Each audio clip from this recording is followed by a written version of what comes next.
저는 작은 아이스크림 소매점을 운영하고 있습니다. 비가 오던 날 혹시 손님이 넘어질까봐 가게 입구에 매트도 깔고 우산꽂이도 놔뒀는데요. 그런데 술에 취한 손님이 들어오더니 물이 흐르는 우산을 그대로 들고 아이스크림을 고르다가 가게에서 미끄러졌습니다. 저는 너무 놀랐고 바로 119 구급차를 불러 손님은 병원으로 이송이 됐는데요. 그런데 이후 보험사로부터 가게에서 넘어진 손님이 다리 골절로 수술을 받았다며 거액의 보상금을 요구했습니다. 아이스크림 소매점이 체인이라 본사에 연락을 했더니 제가 보상금을 지급해야 한다고 하는데요. 아무리 생각해도 저는 억울한 점이 너무 많은데 어떻게 해야 할지 막막합니다. 사장님의 입장에서는 사실 좀 억울한 부분이 있으실 수도 있을 것 같아요. 이분이 분명히 이제 술이 취해서 본인의 과실로 의해서 이렇게 다친 것이다라고 좀 생각을 하실 수 있을 것 같은데 일단 좀 하나하나 짚어보겠습니다. 변호사님은 이 사연 좀 어떻게 보셨나요?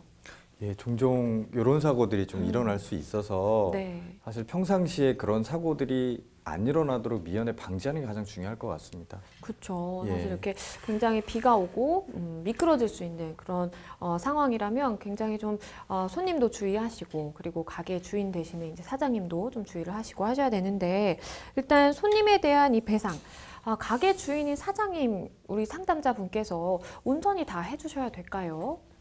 지금 아이스크림 가게 소매점을 운영하고 계시다고 하는데 결과적으로 말씀드리면 만약에 이분이 그 가게의 실소유주라고 하면 법률적으로는 책임을 그대로 지어줄 가능성이 매우 많습니다. 어쨌든. 네. 근데 만약에 이 운영을 하면서 단지 세입자라고 한다면 법률적으로 점유자이기 때문에 이 부분에 대해서 내가 과실이 없다라고 적극적으로 입증해서 그게 입증이 된다면 책임을 면하실 수 있어요. 근데 여기서 제가 이제 점유자라는 말을 썼는데 네. 민법상 많이 들어보셨을 거예요. 공작물 설치 보존상의 책임이라고 돼 있어서 공작물을 설치하거나 보존하는 이 과정에서 어떤 하자가 발생해서 타인에게 손해를 발생하는 경우에는 네. 제 1차적인 책임이 점유자, 그 이후에 2차 책임이 소유자로 돼 있습니다. 그래서 점유자라고 하는 거는 내가 실제로 그 해당 건물을 내가 사용하고 있는 사용권자를 의미하고요. 네.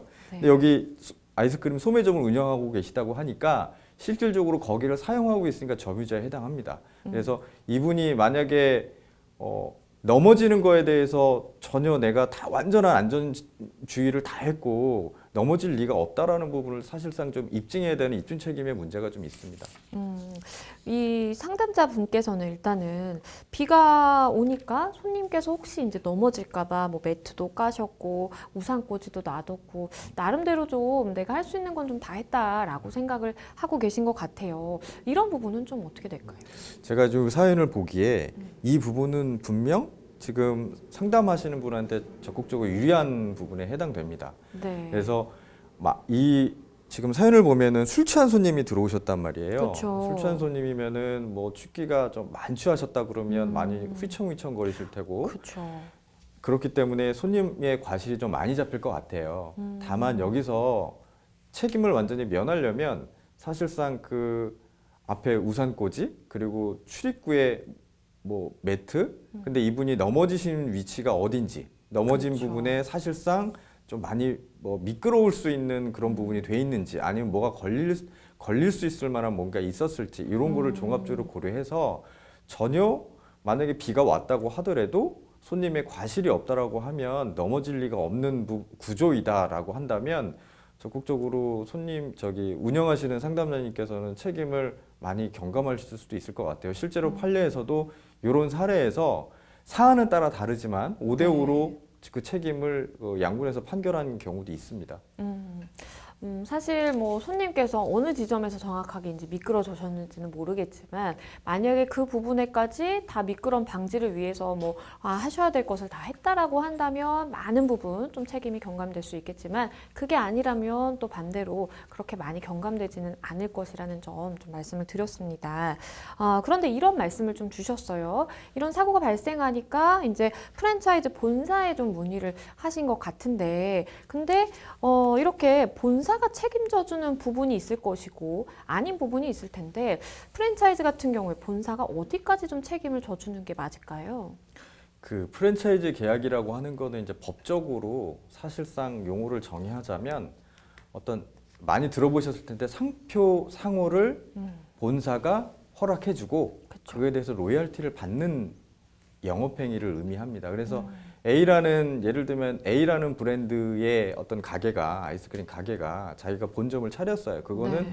내가 직접 하는 거죠. 그래서 그쵸. 이게 브랜드 가치가 높아지고 잘 되니까 다른 지역에서 이 A라는 상표를 그대로 내가 간판을 내걸고 운영을 해도 되겠냐라고 했을 때 계약을 체결하는 게 프랜차이즈 계약입니다. 근데 네. 통상 프랜차이즈 계약을 할 때 물론 본점에서 재료를 공급 계약을 체결하는 경우가 있고 인테리어 계약도 사실 본점이 지정해 주는 데서 할 수 있거든요. 근데 네. 다만 이러한 지원을 해주는 패키지 조건이지 사실상 본사가 그 해당 영업점을 직접 운영하는 거에 있어서 운영을 하고 그거에 대한 책임을 전체적으로 지는 계약으로 돼 있지는 않거든요. 그쵸. 또 계약상 보면 거기에서 운영이 일어난 부분에 본 책임이 없다라고 돼 있을 수 있어요.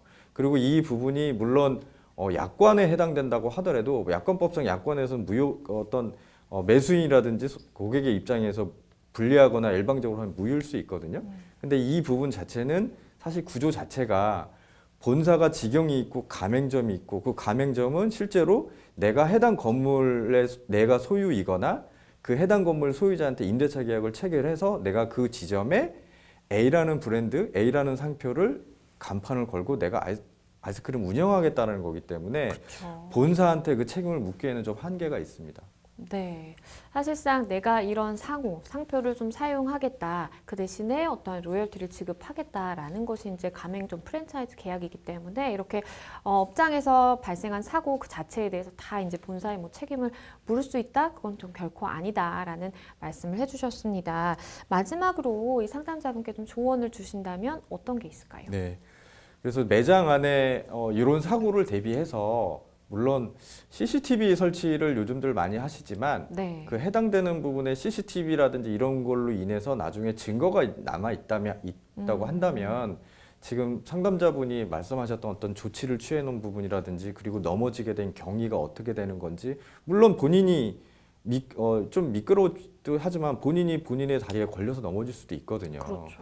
그러니까 이런 부분들에 대한 입증을 위해서 제가 판단하기에는 어떤 CCTV를 좀 명확하게 설치를 해놓으면 좋을 것 같고요. 물론 그 전에 다른 손님들이 자주 거기서 미끄러졌다고 하면 좀 철저하게 좀 예방 조치를 좀 취해 놓으시는 게 가장 좋을 것 같습니다.